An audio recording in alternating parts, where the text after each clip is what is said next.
Praise the Lord, everyone. Greetings in the name of Jesus. Today, I want to talk to you about your faith. How strongly are we holding our faith in Jesus? How many of you enjoy rain? ಎಷ್ಟು ಮಂದಿ ನೀವು ಮಳೆಯನ್ನ ಆನಂದಿಸ್ತೀರಾ? Pastor Obale. ಕೆಲವರು ಮಂದಿ ಅಷ್ಟೇ, ಕೆಲವ್ರಿಗಷ್ಟೇ ಮಳೆ ಅಂದ್ರೆ ಇಷ್ಟ. How many of you have bought an umbrella? ಎಷ್ಟು ಮಂದಿ ನೀವು ಕೊಡೆನ ತಗೊಂಡ್ಬಂದಿದ್ರ? So, what is the significance of umbrella? ಕೊಡೆ ತರುವುದು ಅಂದ್ರೆ ಏನು? Why do you need an umbrella? ಯಾಕೆ ನಿಮ್ಗೆ ಆ ಕೊಡೆ ಬೇಕು? One small story I'll tell you. ಒಂದು ಸಣ್ಣ ಒಂದು ಕತೆ ನನಗೆ ಹೇಳ್ತೇನೆ. One small boy in a village. ಸಣ್ಣ ಹುಡುಗ ಒಂದು ಹಳ್ಳಿಯಲ್ಲಿ. They never had rain in their season. ಅವರ ಒಂದು ಬಹಳಷ್ಟು ದಿನಗಳವರೆಗೆ ಮಳೆಯಲ್ಲಿ ಬಂದಿದ್ದಿರಲಿಲ್ಲ. So the entire village decided that they will gather together and pray for the rain. ಆ ಇಡೀ ಹಳ್ಳಿ ಒಂದು ದಿನ ಗೊತ್ತು ಮಾಡಿ ಇವತ್ತು ಹೋಗಿ ಪ್ರಾರ್ಥನೆ ಮಾಡೋಣ ಮಳೆಗೋಸ್ಕರ ಅಂತ ನಿರ್ಧಾರ ಮಾಡ್ತಾರೆ. So there was a small boy of maybe 5 to 6 years. ಅಲ್ಲಿ 5 ರಿಂದ 6 ವರ್ಷದ ಹುಡುಗ ಇದ್ದ. He in a drought took a umbrella from his house and went to the prayer meeting. ಅಲ್ಲಿಂದ ಹೋಗುವಾಗ ಮನೆಯಿಂದ ಒಂದು ಕೊಡೆನ ಜೊತೆ ತೆಗೆದುಕೊಂಡು ಹೋದ. Why do you think he took a umbrella with him? ಯಾಕೆ ತಗೊಂಡು ಹೋಗಿರ್ಬೋದು ಅಂತ ನೀವು ನೆನೆಸ್ಕೊಂತೀರಾ ಅದನ್ನ? ನಂಬಿಕೆ. He thought that we will pray and we will get a rain and I will come back with rain and the use of the umbrella. ನಾನು ಆತನ ಈ ರೀತಿ ಯೋಚನೆ ಮಾಡ್ದ, ನಾನು ಹೋದ್ರೆ ಪ್ರಾರ್ಥನೆ ಮಾಡಿದ್ರೆ ಮಳೆ ಬರುತ್ತೆ, ನನಗೆಲ್ಲ ಮಳೆ ನನ್ನ ಮೇಲೆಲ್ಲ ಬೀಳುತ್ತೆ, ಸೊ ನಾನು ಅದನ್ನ ಇಟ್ಕೊಂಡು ಮಳೆ ಜೊತೆಗೇನೆ ನಾನು ಹಿಂತಿರುಗಿ ಬರ್ತೇನೆ ಕೊಡೆ ಇಟ್ಕೊಂಡು ಅಂತ ಅವ್ನು ತೀರ್ಮಾನ ಮಾಡ್ಕೊಂಡು ಹೋದ. Hallelujah. Do we have such a faith? ನಮಗೆ ಅಂತ ನಂಬಿಕೆ ಇದೆಯೋ? ಇದೆಯಾ? ಸಿಸ್ಟರ್ಗಿದೆ, ನಂಗೂ ಇದೆ, ಇನ್ನೊಬ್ರಿಗಿದೆ. Such an amazing thing. ಬಹಳಷ್ಟು ವಿಶೇಷವಾದ ಸಂಗತಿ. It is such a beautiful display of faith. ಒಂದು ಉತ್ತಮ ಉದಾಹರಣೆ ಅದು ನಂಬಿಕೆಯದಾಗಿದೆ. Even before things happened in his favor, ಅವನ ಪಕ್ಷಕ್ಕೆ ಆ ಕೆಲಸ ಆಗುವಕ್ಕಿಂತ ಮುಂಚೆನೆ he carried the umbrella. ಆತನು ಆ ಕೊಡೆಯನ್ನ ಹೊತ್ಕೊಂಡು ಹೋದ. When he carried the umbrella, ಆತನ ಆ ಒಂದು ಕೊಡೆಯನ್ನ ತೆಗೆದುಕೊಂಡು ಹೋದ. What else did he carry with him? ಏನ್ ಆತನ ಜೊತೆ ಮತ್ತೆ ತೆಗೆದುಕೊಂಡು ಹೋದರೆ? He carried a expectation. ಆತನು ಒಂದು ಅವಶ್ಯಕತೆ ಅಥವಾ ಎಕ್ಸ್ಪೆಕ್ಟೇಷನ್ ಇಸ್ ರೈಟ್, ಎದುರು ನೋಡುವಿಕೆ. He carried a expectation. He knew that his expectation will be fulfilled by the Lord. ಆತನು ಒಂದು ಎದುರು ನೋಡುವಿಕೆ, ದೇವರು ನನ್ನ ಕೆಲಸವನ್ನ ಮಾಡ್ತಾನೆ ಅಂತ ಒಂದು ಎದುರು ನೋಡುವಿಕೆಯನ್ನ ಆತನು ಹೊತ್ಕೊಂಡು ಹೋಗ್ತಾನೆ ಅವನ ಜೊತೆ. Pastor was just saying, come with expectation. Pastor ಹೇಳ್ತಾ ಇದ್ದಾರೆ, ಒಂದು ಎದುರು ನೋಡುವಿಕೆಯಿಂದ ನೀವು ಇಲ್ಲಿ ಬನ್ನಿ ಅಂತ. What is he trying to tell you? What is he trying to encourage you with? ಯಾವ ವಿಷಯದಲ್ಲಿ ಪಾಸ್ಟರ್ ನಿಮ್ಗೆ ಉತ್ತೇಜನ ಪಡಿಸ್ತಾ ಇದ್ರು? He is telling you to come with expectation that whatever you have, that you are asking from God is going to be fulfilled. ಅವ್ರು ಏನ್ ಹೇಳ್ತಾ ಇದ್ದಾರೆ ಅಂದ್ರೆ, ನೀವು ನಂಬಿಕೆಯಿಂದ ಬರ್ರಿ, ದೇವ್ರನ್ನ ಎದುರು ನೋಡ್ತಾ ಬನ್ರಿ, ನೀವು ಏನನ್ನ ಬಯಸ್ತೀರೋ ಅದು ದೇವ್ರು ನಿಮ್ಗೆ ಕೊಡ್ತಾನೆ ಅಂತ ದೃಢ ನಿಶ್ಚಯದಿಂದ ಬನ್ನಿ ಅಂತ ಪಾಸ್ಟರ್ ಹೇಳ್ತಾ ಇದ್ರು. Are we carrying an umbrella like that today? ಅಂತ ಕೊಡೆನ ನಾವು ಇವತ್ತು ಹೊತ್ಕೊಂಡ್ ಬಂದಿದೀವೋ? If you don't carry an umbrella, don't expect the answer. ನೀವು ಕೊಡೆ ತರದೇ ಹೋದ್ರೆ ಉತ್ತರವನ್ನ ಬಯಸಲಿಕ್ಕೆ ಹೋಗ್ಬೇಡಿ. If you are carrying an umbrella, ಕೊಡೆಯನ್ನ ಹೊತ್ಕೊಂಡ್ ಬಂದಿದ್ರೆ ತಗೊಂಡ್ಬಂದಿದ್ರೆ, be vocal, loud to tell I carry that umbrella. ಅದನ್ನ ಗಟ್ಟಿಯಾದ ಧ್ವನಿಯಿಂದ ಹೇಳಿ ನಾನು ಆ ಕೊಡೆನ ಹೊತ್ಕೊಂಡ್ ಬಂದಿದ್ದೇನೆ ಅಂತ ಹೇಳ್ಬೇಕು ನೀವು. So let us read 1 Corinthians 2nd chapter 9th verse. ಮೊದಲನೇ ಕೊರಿಂಥ 2ನೇ ಅಧ್ಯಾಯ ತೆಗೆಯೋಣ ಪ್ರಿಯರ. 9th verse. 9ನೇ ವಚನ.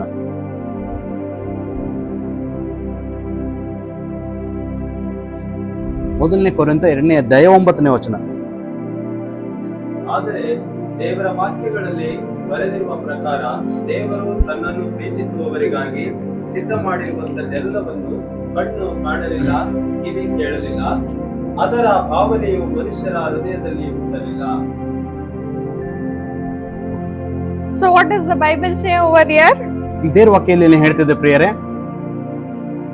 Things which were not visible to the physical eye, ಕಣ್ಣಿಗೆ ಕಾಣದೇ ಇರುವಂತ ಸಂಗತಿಗಳು, things which were not being able to be listened by the physical ear, ಈ ಶಾರೀರಿಕ ಕಿವಿಯಿಂದ ಕೇಳಿಸಿಕೊಳ್ಳದೆ ಇರುವಂತ ಸಂಗತಿಗಳು, and which have not even been entered in your thought process, ನಿಮ್ಮ ಹೃದಯದಲ್ಲಿ ಅಥವಾ ಭಾವನೆ ಹುಟ್ಟದೇ ಇರುವಂತ ವಿಷಯ, all that has been prepared by God who love him.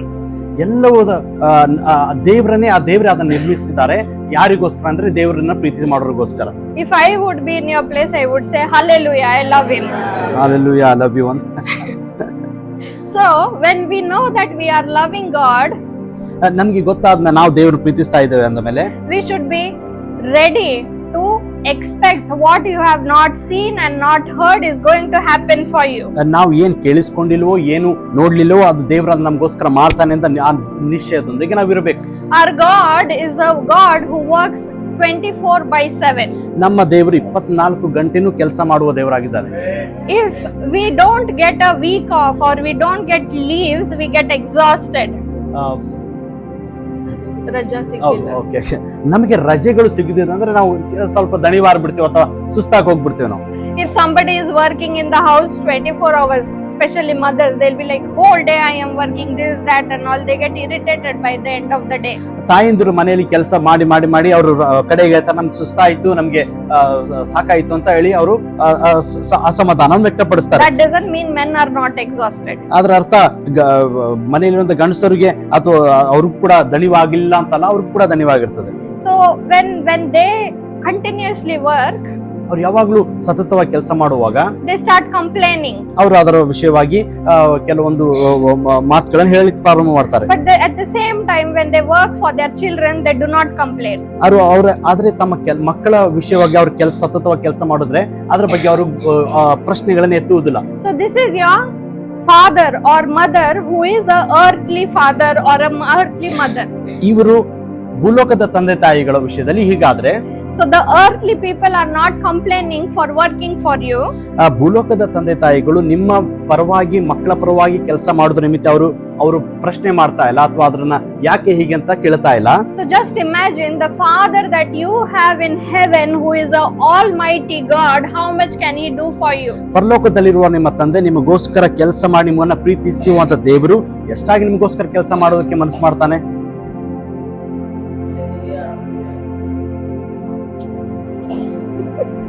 So the God who we have in heaven is always working for us.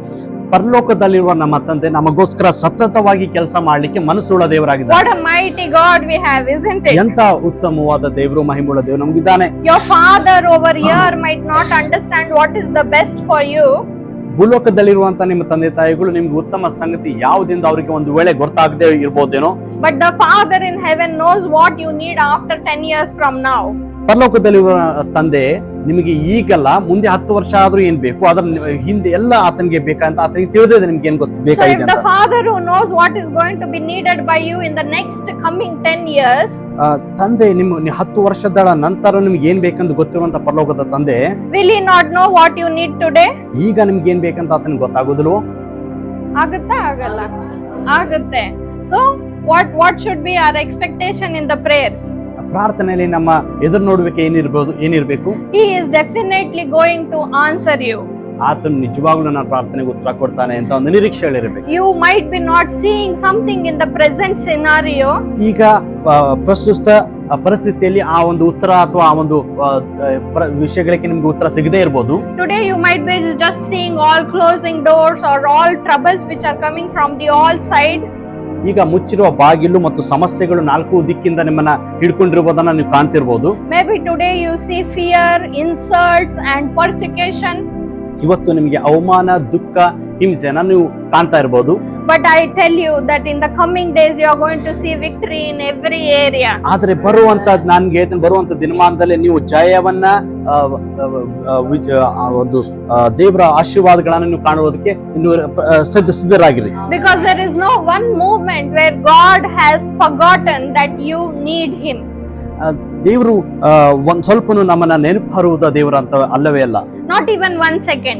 ಒಂದು ನಿಮಿಷ ಕೂಡ ಆತ ನಮ್ಮನ್ನ ನೆನಪಾರುವುದಿಲ್ಲ. We might forget him in our good days and our good phase, but he never forgets us. ನಮ್ಮ ಉತ್ತಮ ಸ್ಥಿತಿಗಳಲ್ಲಿ ನಾವು ಆರಾಮ ಇದ್ದಾಗ ದೇವರನ್ನ ನಾವು ನೆನಪಾರು ಬಿಡುವುದು, ಆದ್ರೆ ಆತನು ನಮ್ಮನ್ನ ಎಂದಿಗೂ ನೆನಪಾರುವುದಿಲ್ಲ. How many of us have forgotten God in our good days? ನಾವು ಉತ್ತಮ ಸ್ಥಿತಿಯಲ್ಲಿ ಇದ್ದಾಗ ದೇವರನ್ನ ನಾವು ಎಷ್ಟು ಸಾರಿ ತಿರಸ್ಕಾರ ಮಾಡಿದ್ದು ನೆನಪಾರು ಬಿಟ್ಟಿದ್ದು ಗೊತ್ತಿಲ್ಲ. ಯಾರು ಇಲ್ಲ ಇಲ್ಲಿ. ನಾ ಮರ್ತಿದ್ದೇನೆ. But the days when you forget God, he again teaches you. ದೇವರನ್ನು ನಾವು ಮರ್ತಾಗ ದೇವರು ಮತ್ತೆ ನಮಗೆ ಕಲಿಸ್ತಾನೆ. It's okay, someday your pocket money will get over, you will come to me. One day ನಿಮ್ಮ ಹಣ ಖಾಲಿ ಆಗುತ್ತೆ, ಅವಾಗ ನೀವು ನಮ್ಮ ಹತ್ರ ಬರ್ತೀರಾ. One day there will be something that you will require which only I can provide. ಒಂದು ದಿನ ನೀವು ದೇವರ ನಿಮ್ಗೆ ಒಂದು ಅವಶ್ಯಕತೆ ಬೇಕಾಗ್ತದೆ, ದೇವರೇ ಕೊಡ್ಬೇಕಾಗ್ತದೆ. The good days were bought by God. ದೇವರು ಒಳ್ಳೆ ದಿನಗಳು ದೇವರಿಂದನೇ ಬಂದಿದ್ದು. And the better days are also being brought by him. ಉತ್ತಮ ದಿನಗಳು ಕೂಡ ಆತನಿಂದನೇ ಬಂದಿರುವುದಾಗಿರುತ್ತದೆ. You might forget, ನೀವು ಅದನ್ನ ನೆನಪಾರ್ಬೋದು, but he will not let you forget him. ಆತನು ನಿಮ್ಮನ್ನ ನೀವು ಆತನ ನೆನಪಾರದಂತೆ ಆತನು ಯಾವಾಗಲೂ ಮಾಡಿರೋದಾಗಿದ್ದಾನೆ. The same children from this world whom you do not let go, ಈ ಭೂಲೋಕದಲ್ಲಿರುವಂತಹ ನಿಮ್ಮ ಮಕ್ಕಳನ್ನ ನೀವು ಹೇಗೆ ಕೈ ಬಿಡುವುದಿಲ್ಲವೋ, same way he will also keep you close by him. ಆತನು ಆತನ ಹತ್ತಿರ ಇರ್ಲಿಕ್ಕೆ, ನೀವು ಆತನ ಹತ್ತಿರ ಇರ್ಲಿಕ್ಕೆ ಯಾವಾಗಲೂ ಆತನ ಮನಸ್ಸುಳ್ಳವನಾಗಿದ್ದಾನೆ. Even if you want to go away from him, ನೀವು ಆತನ ಬಿಟ್ಟು ದೂರ ಹೋಗಲಿಕ್ಕೆ ಮನಸ್ಸು ಮಾಡಿದ್ರು ಕೂಡ he will catch you and bring you to him again. ಆತನು ನಿಮ್ಮನ್ನ ಹಿಡಿದು ತಿರುಗಿ ತನ್ನ ಬಳಿಗೆ ಎಳೆದುಕೊಂಡು ಬರ್ಲಿಕ್ಕೆ ಸಮರ್ಥನಾಗಿದ್ದಾನೆ. What a loving father we have. ಎಂತ ಪ್ರೀತಿಯುಳ್ಳ ದೇವರು ನಮ್ಮ ದೇವರಾಗಿದ್ದಾನೆ. Our father never forgets us. ನಮ್ಮ ದೇವರು ನಮ್ಮನ್ನ ನೆನಪಾರುವುದು ದೇವರಲ್ಲ. Today we start a new month. ಈ ಒಂದು ದಿನ ಹೊಸ ತಿಂಗಳಿನ ಆರಂಭವಾಗಿದೆ. Let me tell you, he will never forget you. ಈ ದೇವರು ನಮ್ಮನ್ನ, ನಾನು ಹೇಳಿ ಬಯಸ್ತೀನಿ, ದೇವರು ನಮ್ಮನ್ನ ಎಂದಿಗೂ ಕೂಡ ನೆನಪಾರುವುದಿಲ್ಲ, ಬಿಟ್ಟುಬಿಡುವುದಿಲ್ಲ. The entire month you need to meditate that he is not going to let go of you. ನೀವು ಅದನ್ನ ತಿಳಿದುಕೊಂಡು ಗಣನೆಗೆ ತೆಗೆದುಕೊಳ್ಬೇಕು. ಆತನು ನಮ್ಮನ್ನ ಎಂದಿಗೂ ಕೈ ಬಿಡುವುದಿಲ್ಲ, ನೆನಪಾರುವುದು ದೇವರ ಅಲ್ಲವೇ ಅಲ್ಲ. Maybe you say that it is easy to say, but you don't understand my situation. ನೀವ್ ಅನ್ಬೋದು, ಅಲ್ಲಿ ನಿಂತು ಮಾತಾಡೋದು ಬಹಳ ಚಲೋ ಇರಿದ್ರಿ, ಅದು ನನ್ನ ಪರಿಸ್ಥಿತಿ ನಿಮ್ಗೆ ಗೊತ್ತಿಲ್ಲ ಅಂತ ನೀವ್ ಅನ್ಬೋದು. Let me tell you, I do not need to understand your situation. ನನಗೆ ನಿಮ್ಮ ಪರಿಸ್ಥಿತಿಯನ್ನು ಅರ್ಥ ಮಾಡ್ಕೊಳ್ಳೋದು ಬೇಕಾಗಿಲ್ಲ. All that you need is the Father understands your situation. ಎಲ್ಲ ನಿಮ್ಗೆ ಮುಖ್ಯವಾದ ಸಂಗತಿ ಅಂದ್ರೆ ದೇವರು ನಿನ್ನ ಪರಿಸ್ಥಿತಿನ ಅರ್ಥ ಮಾಡ್ಕೊಳ್ಬೇಕಾಗಿದೆ ಅಷ್ಟೇ. He is the Almighty God we have. ಆತನು ನಮಗೆ ಉತ್ತಮವಾದ ದೇವರು, ಸರ್ವಶಕ್ತನಾದ ದೇವರು ನಮಗಿದ್ದಾನೆ. When I say Almighty, he is the able God. ನಾನು ಸರ್ವಶಕ್ತನಾದ ದೇವರು ಅಂದಾಗ ಆತನು ಏಬಲ್ ಏನಂತಾರೆ ಕನ್ನಡದಲ್ಲಿ, ಸಮರ್ಥನಾದ ದೇವರು, ಎಲ್ಲವನ್ನ ಮಾಡ್ಲಿಕ್ಕೆ ಸಮರ್ಥನಾದ ದೇವರು. There is nothing which is impossible by him. ಆತನಿಂದ ಅಸಾಧ್ಯವಾದುದು ಒಂದೂ ಇರುವುದಿಲ್ಲ. So does your problem or your category come in not possible? ನಿನ್ನ ಸಮಸ್ಯೆ, ನಿನ್ನ ದುಃಖ ಆಗದೇ ಇರುವ, ದೇವರ ಹತ್ರ ಆಗದೇ ಇರುವಂತ ಒಂದು ವಿಷಯದಲ್ಲಿ ಬರ್ತದೋ? ಬರಲ್ಲ. So whenever you have issues or whenever you have trouble, you need to remind what I am not seeing, what I am not hearing, God is working for me. ನನ್ನ ಪರಿಸ್ಥಿತಿ ಅದು ಇದ್ದಂತೆ ಇದ್ರೂ ಕೂಡ ನನ್ನ ದೇವರು ನನ್ನ ವಿಷಯದಲ್ಲಿ ಕೆಲಸ ಮಾಡ್ತಾನೆ ಅಂತ ನಂಬುವುದು ಅವಶ್ಯ. Let us turn our Bibles to Romans 8. ರೋಮಾಪುರದ ಬರೆದ ಪತ್ರಿಕೆ 8ನೇ ಅಧ್ಯಾಯಕ್ಕೆ ನಾವು ನಮ್ಮ ವಾಕ್ಯವನ್ನು ತೆಗೆಯೋಣ. 8:28 ಅಧ್ಯಾಯ 28ನೇ ವಚನ. ಇದಲ್ಲದೆ ದೇವರ ಸಂಕಲ್ಪದ ಮೇರೆಗೆ ಕರೆಯಲ್ಪಟ್ಟು ಆತನನ್ನು ಪ್ರೀತಿಸುವವರ ಹಿತಕ್ಕಾಗಿ ಎಲ್ಲಾ ಕಾರ್ಯಗಳು ಅನುಕೂಲವಾಗುತ್ತವೆ ಎಂದು ನಿಮಗೆ ಗೊತ್ತದೆ. ಯಾಕಂದರೆ ದೇವರು ತನ್ನ ಮಗನಿಗೆ ಅನೇಕ ಮಂದಿ ಸಹೋದರರಿಗೂ 1:28 ಅಷ್ಟೇ. So here God says that everything is going to work for you. ಇಲ್ಲಿ ದೇವರು ಏನು ಹೇಳ್ತಾ ಇದ್ದಾನೆ, ಎಲ್ಲ ಪರಿಸ್ಥಿತಿಗಳು ನಿಮ್ಮ ಪರವಾಗಿ ಕೆಲಸ ಮಾಡ್ತದೆ, according to his plan and purpose. ಆತನ ಉದ್ದೇಶ ಮತ್ತು ಚಿತ್ತದ ಪ್ರಕಾರ. He tells not according to your plan but my plan. ನಿನ್ನ ಚಿತ್ತ, ನಿನ್ನ ಆಲೋಚನೆ ಪ್ರಕಾರ ಅಲ್ಲ, ಆದ್ರೆ ನನ್ನ ಚಿತ್ತ, ನನ್ನ ಆಲೋಚನೆ ಪ್ರಕಾರ ಅಂತ ದೇವರು ಹೇಳ್ತಾ And ಇದ್ದಾನೆ. just before that he says, for those who love me. ಅದಕ್ಕಿಂತ ಮುಂಚೆ ಆತನ ಹೇಳ್ತಾನೆ, ನನ್ನನ್ನ ಪ್ರೀತಿಸೋ ಆತನನ್ನು ಪ್ರೀತಿಸೋರ್ಗಾಗಿ ಅಂತ ಆತನ ಹೇಳ್ತಾ ಇದ್ದಾನೆ. The verse what we saw before, even that says, for those who love me. ನಾವು ವಾಕ್ಯ ಈಗ ನಾವು ಕೇಳಿದ್ವಿ, ಅದಕ್ಕಿಂತ ಈ ರೀತಿ ಹೇಳ್ತದೆ, ಆತನನ್ನ ಪ್ರೀತಿಸೋರ್ಗಾಗಿ ಅಂತ. Here also it says, for those who love me. ಇಲ್ಲೂ ಕೂಡ ಹೇಳ್ತಾ ಇದೆ, ಆತನ ಪ್ರೀತಿಸೋರ್ಗಾಗಿ, ಹಿತಕ್ಕಾಗಿ ಅಂತ. So how do you display your love? ಈಗ ನಿಮ್ಮ ಪ್ರೀತಿಯನ್ನು ಹೇಗೆ ವ್ಯಕ್ತಪಡಿಸ್ತೀರಿ? By praising him, by worshipping him, ಆತನನ್ನ ಸ್ತುತಿ ಆರಾಧನೆ ಮಾಡುವ ಮುಖಾಂತರ, by having a continuous relationship with him. ಆತನ ಜೊತೆ ಒಂದು ಬಾಂಧವ್ಯ ಸಂಬಂಧ ಇಡುವುದರ ಮುಖಾಂತರ. Whenever you feel like complaining, ನೀವು ಯಾವಾದ್ರೂ ಗುಂಡುಗುಟ್ಟುವಿಕೆ ಅಥವಾ ಪ್ರಶ್ನೆ ಮಾಡುವಂತ ಸಂಗತಿಗಳು ಬಂದಾಗ, start understanding that God is working for you and start giving thanksgiving.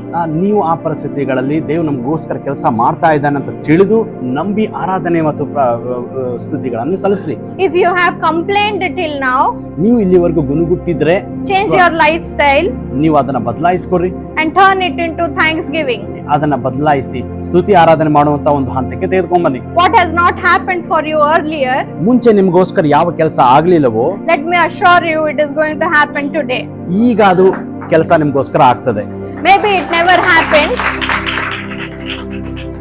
Maybe it never happened earlier. ಮುಂಚೆ ಈ ಕೆಲಸ ಆಗದೆ ಇರಬಹುದು. Months, years you tried. ತಿಂಗಳುಗಳು, ವರ್ಷಗಳು ಉರುಳುದು, Phases of life went on. ಘಟ್ಟಗಳು ಹಂಗೆ ಉರುಳುದು ಹೋದು ಜೀವನದ. You felt, I am tired of this, I am sick of this. ಇದರ ನನಗೆ ಬೇಸತ್ತು ಹೋಯ್ತು ಅಂತ ನೀವು ಅನ್ಕೊಂಡಿರ್ಬೋದು. But let me tell you, in the coming days you are going to see a major victory. ಇನ್ನು ಬರುವಂತ ದಿನಮಾನಗಳಲ್ಲಿ ದೊಡ್ಡ ದೊಡ್ಡ ಜಯಗಳನ್ನು ನೀವು ಕಾಣ್ತೀರಾ. A breakthrough that you will see.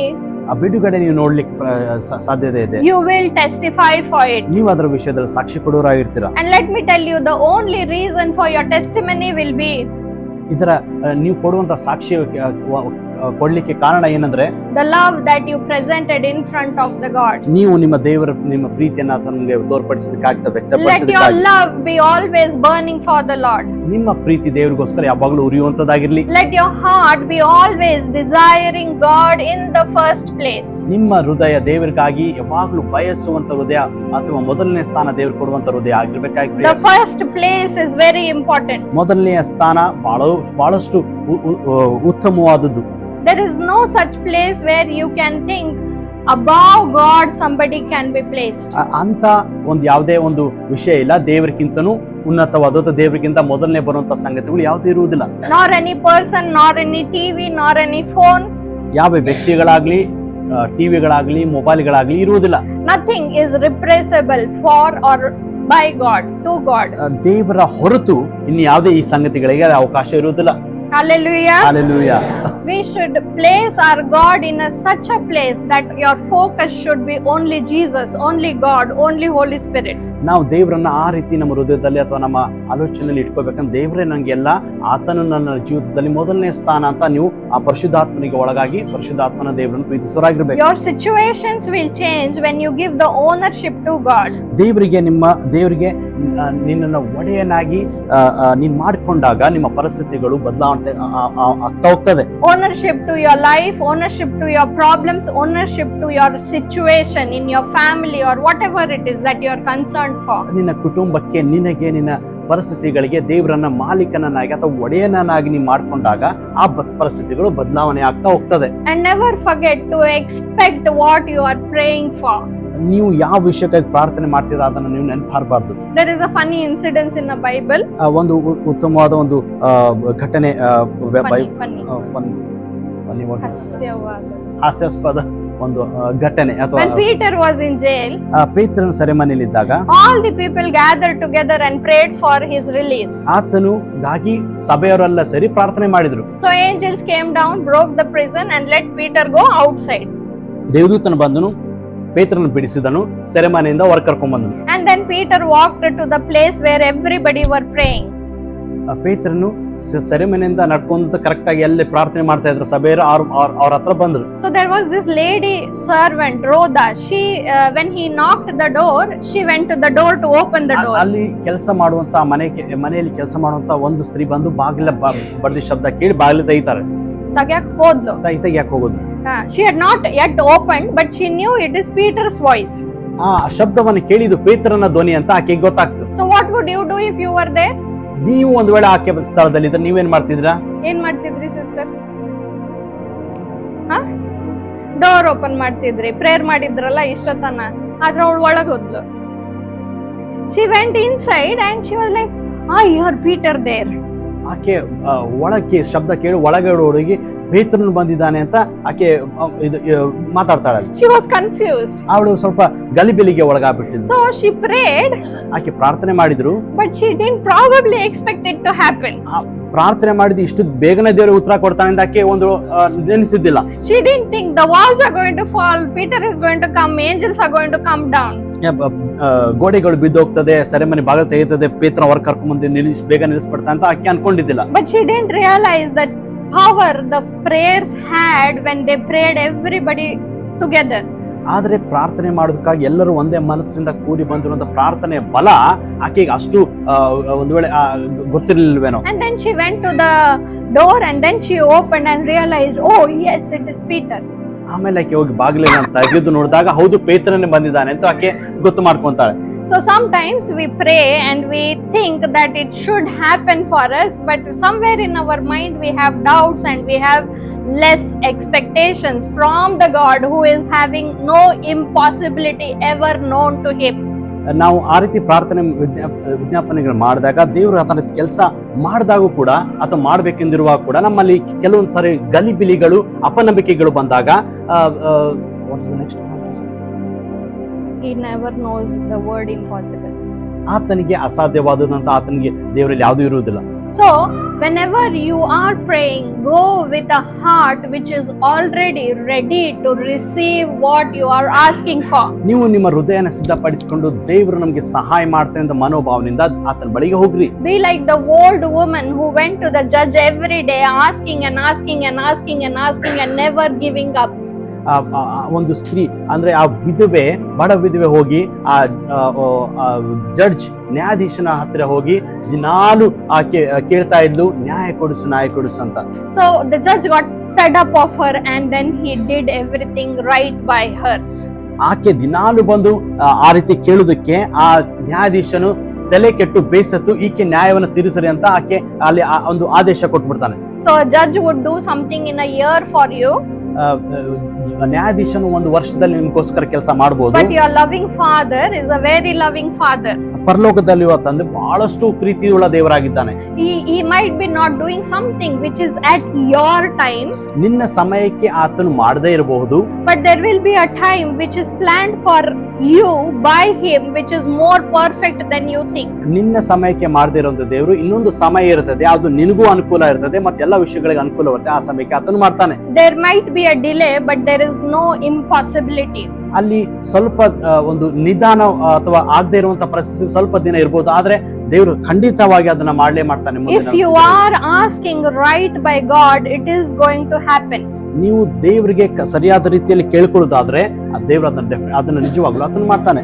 If there is nothing that you ask in front of God is not happening for you, ನೀವು ದೇವರ ಮುಂದೆ ಹೋಗಿ ಕೇಳಿದಾಗ ದೇವರೇ ಇದು ಆಗ್ತಾ ಇಲ್ಲ ಅಂತ ಕೇಳಿದಾಗ, if there is anything not happening, ಈಗ ಯಾವುದೇ ವಿಷಯ ನಿಮ್ಗೆ ಆಗ್ತಾ ಇಲ್ಲ ಅಂತ ತಿಳ್ಕೊಂಡಾಗ, you have to analyze yourself.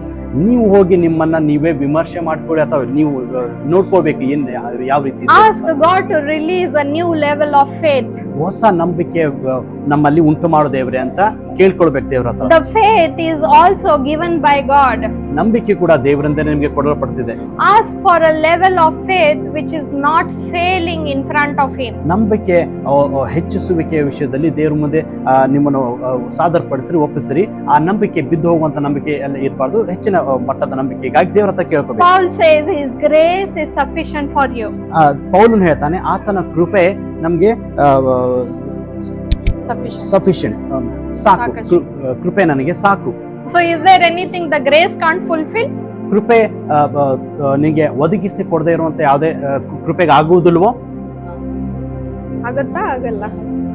ಆಗತ್ತಾ? ಆಗತ್ತಾ? ಆಗ್ತಿದ್ರೆ ಖುಷಿಯಿಂದ ಹೇಳಿ ಆಗತ್ತೆ.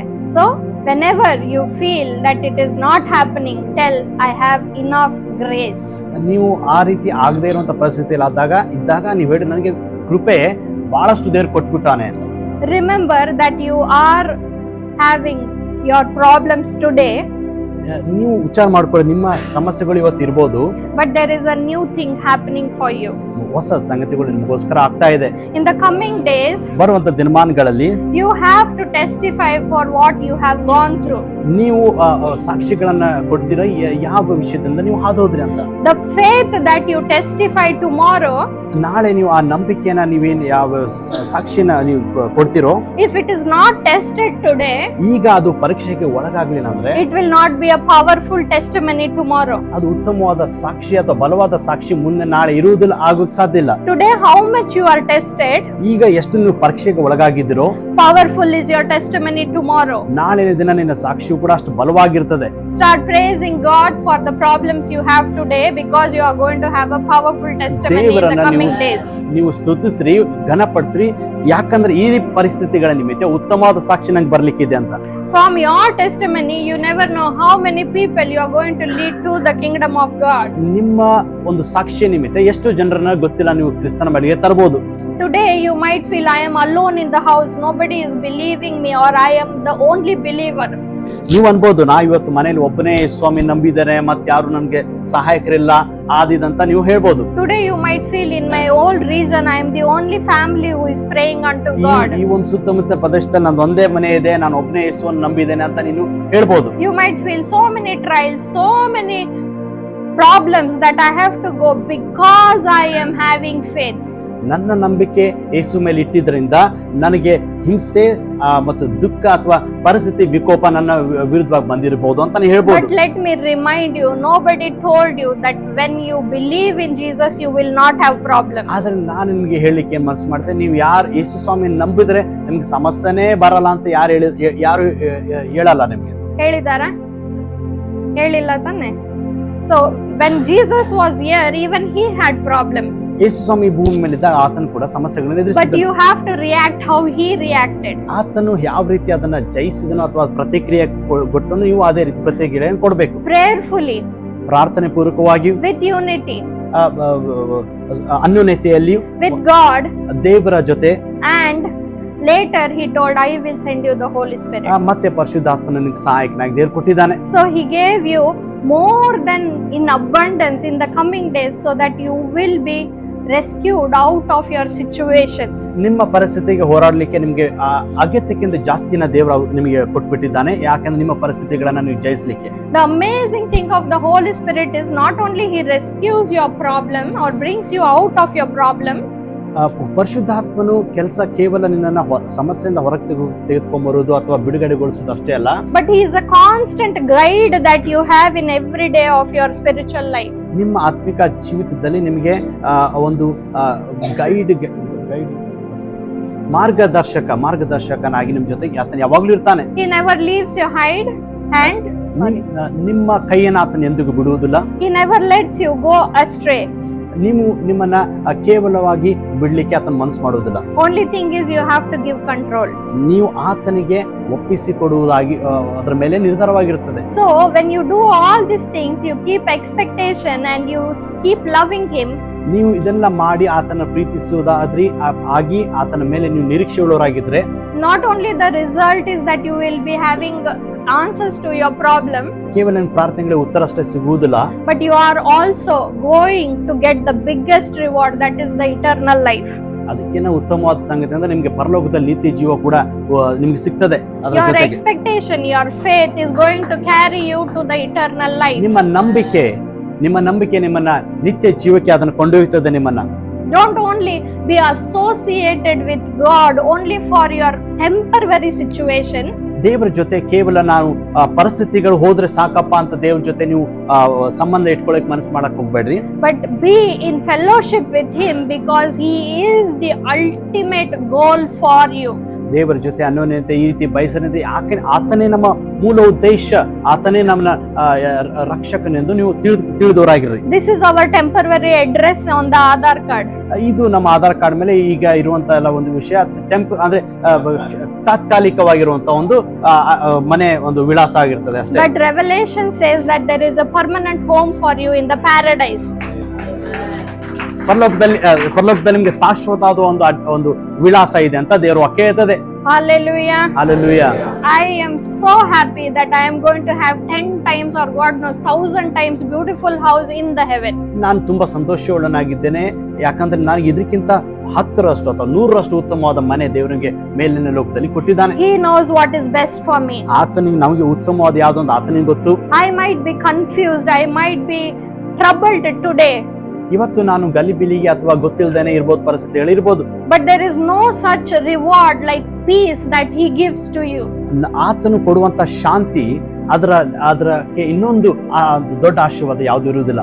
You might be poor, but if you are peaceful, it is such a beautiful thing. ನೀವು ಬಡವರಾಗಿರ್ಬೋದು, ಆದ್ರೆ ನಿಮ್ಮಲ್ಲಿ ಆ ಶಾಂತಿ ಇದ್ರೆ, ಆ ಸಮಾಧಾನ ಇದ್ರೆ, ಅದಕ್ಕಿಂತ ಉತ್ತಮವಾದ ಆಶೀರ್ವಾದ ಬೇರೆ ಯಾವ್ದು ಇರುವುದಿಲ್ಲ. If you have 10 crores, you don't have a peaceful sleep, useless. 10 ಕೋಟಿ ನಿಮ್ಮ ಅಕೌಂಟ್ ಅಲ್ಲಿ ಇದ್ರು ಕೂಡ ಆದ್ರೆ ಸಮಾಧಾನದ ನಿದ್ದೆ ನಿನಗಿಲ್ಲ ಅಂದ್ರೆ ಅದು ಇದ್ರೂ ನಿಮ್ಗೇನು ಉಪಯೋಗ ಆಗೋದಿಲ್ಲ. ಅದು We have the God who is called Yahweh Shalom, ನಮ್ಮ ದೇವರು ಹೆಸರು ಯೆಹೋವ ಶಾಲೋಮ್ ಅಂತ ಆತನಿದ್ದಾನೆ. the God who gives you peace. ದೇವರು ನಮಗೆ ಸಮಾಧಾನ ಕೊಡುವ ದೇವರಾಗಿದ್ದಾನೆ. Continue to have your faith stronger. ನಿಮ್ಮ ನಂಬಿಕೆ ಬಲಗೊಳಿಸಲಿಕ್ಕೆ ನೀವು ಪ್ರಯಾಸವುಳ್ಳವರಾಗಿರಿ. Grow yourself in such a way that your faith takes fruit. ನೀವು ಈ ರೀತಿ ಪ್ರಯಾಸ ಪಡ್ಬೇಕಂದ್ರೆ ನಿಮ್ಮ ನಂಬಿಕೆ ಅದು ಹಂತದಿಂದ ಹಂತಕ್ಕೆ ಬದಲಾವಣೆ ಆಗಬೇಕು ಮತ್ತು ಫಲ ಕೊಡುವಂತ ನಂಬಿಕೆ ಆಗಿರ್ಬೇಕು. Everlasting faith for everlasting life. ನಿತ್ಯ ನಂಬಿಕೆ ನಿತ್ಯ ಜೀವಕ್ಕಾಗಿ. Hallelujah. Hallelujah. Let us pray. ನಾವು ಪ್ರಾರ್ಥನೆ ಮಾಡೋಣ. Lord Almighty Father, we come into your presence, O Lord. ಕರ್ತನಾದ ಯೇಸುವೆ, ನಿನ್ನ ಸನ್ನಿಧಾನಕ್ಕೆ ನಾವು ಬರ್ತೇವೆ. Yes, Lord, we thank you for talking to us through these words, O Lord. ಕರ್ತನೇ, ವಾಕ್ಯದ ಮುಖಾಂತರ ನಮ್ಮ ಸಂಗಡ ಮಾತನಾಡಿದಕ್ಕಾಗಿ ಸ್ತೋತ್ರ ಮಾಡ್ತೇವೆ. Thank you for teaching us that when we love you, you never keep us in deficit. ಕರ್ತನೇ, ನಮಗೆ ಕಲಿಸಿಕೊಟ್ಟಿದ್ದಕ್ಕಾಗಿ ಸ್ತೋತ್ರ.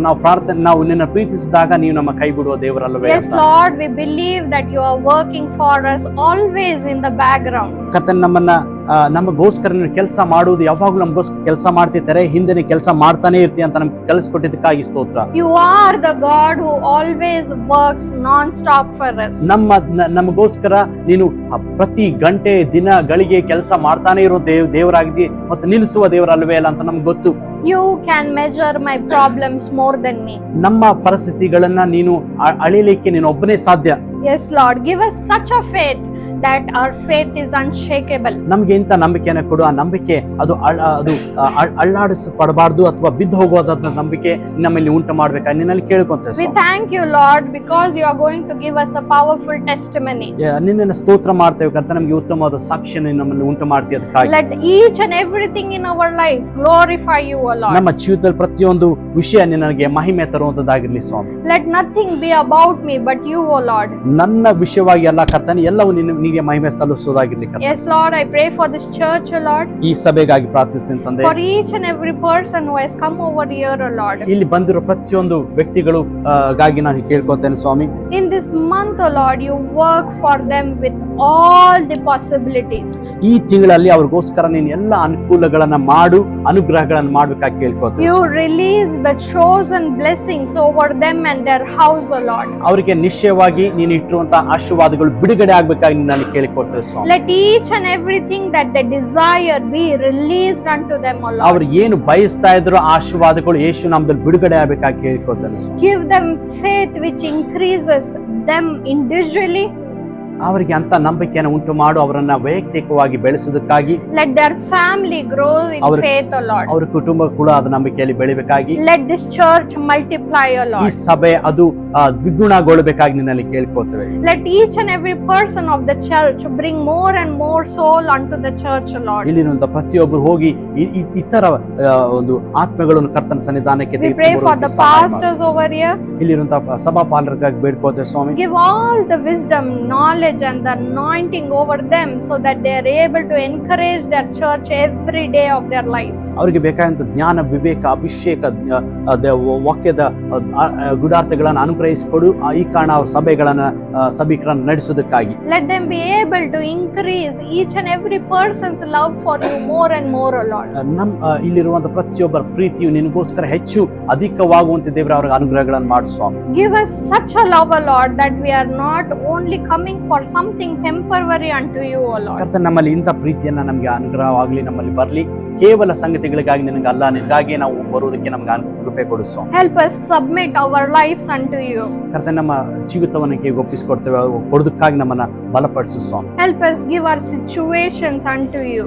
ನಮ್ಮ ಪರಿಸ್ಥಿತಿಗಳನ್ನ ಕೈ ಕೊಡ್ಲಿಕ್ಕೆ ನಮ್ಗೆ ಸಹಾಯ ಮಾಡು. Yes, Lord, we give you the ownership of our lives, our problems, our situations, our house and our city, oh Lord. ನಮ್ಮ ಪಟ್ಟಣ, ನಮ್ಮ ಮನೆ, ನಮ್ಮ ಆರೋಗ್ಯ, ನಮ್ಮ ಕುಟುಂಬ, ನಮ್ಮ ಎಲ್ಲ ಕೆಲಸಗಳೆಲ್ಲದರ ಮೇಲೆ ನಿನಗೆ ಒಡೆತನವನ್ನ ಕೊಡ್ತೇನೆ, ಮಾಲೀಕನನ್ನಾಗಿ ಮಾಡ್ತೇನೆ ಸ್ವಾಮಿ. ಅದಕ್ಕೆ ಹಾಗೆ ಮಾಡೋದಕ್ಕೆ ನಮ್ಗೆ ಸಹಾಯ ಮಾಡು ಸ್ವಾಮಿ. You cleanse it, oh Lord, you build it, oh Lord, and you magnify it, oh Lord. ಕರ್ತನೆ, ನೀನು ಅದನ್ನ ತೊಳೆದು ಶುದ್ಧ ಮಾಡಿ ಅದನ್ನ ಬಲಪಡಿಸಬೇಕಾಗಿ ಕೇಳ್ಕೋತೆ ಸ್ವಾಮಿ. Minister to each and every person who has come over here, oh Lord. ಕರ್ತನೆ, ಇಲ್ಲಿ ಬಂದು ಪ್ರತಿಯೊಬ್ಬರನ್ನ ನೀನು ಸಂಧಿಸಿ ಅವರಿಗೆ ಸೇವೆ ಸಲ್ಲಿಸಬೇಕಾಗಿ ಕೇಳ್ಕೋತೆ. Let these words take a seed in their heart and be fruitful in the coming days. ಈ ವಾಕ್ಯಗಳು ಅವ್ರ ಹೃದಯದಲ್ಲಿ ಮೊಳಕೆ ಹೊಡೆದು ಕರ್ತನೆ ಫಲ ಕೊಡುವಂತದಾಗಿ ಮುಂದಿನ ದಿನ ಮಾರ್ಗ ಕಂಡು ಬರ್ಬೇಕು ಸ್ವಾಮಿ. In the name of Jesus we ask and receive, oh Lord. ಯೇಸು ಕ್ರಿಸ್ತನ ಪರಿಶುದ್ಧ ನಾಮದಲ್ಲಿ ಕೇಳಿ ಹೊಂದಿದ್ದೇವೆ ಸ್ವಾಮಿ. Amen. Amen, amen.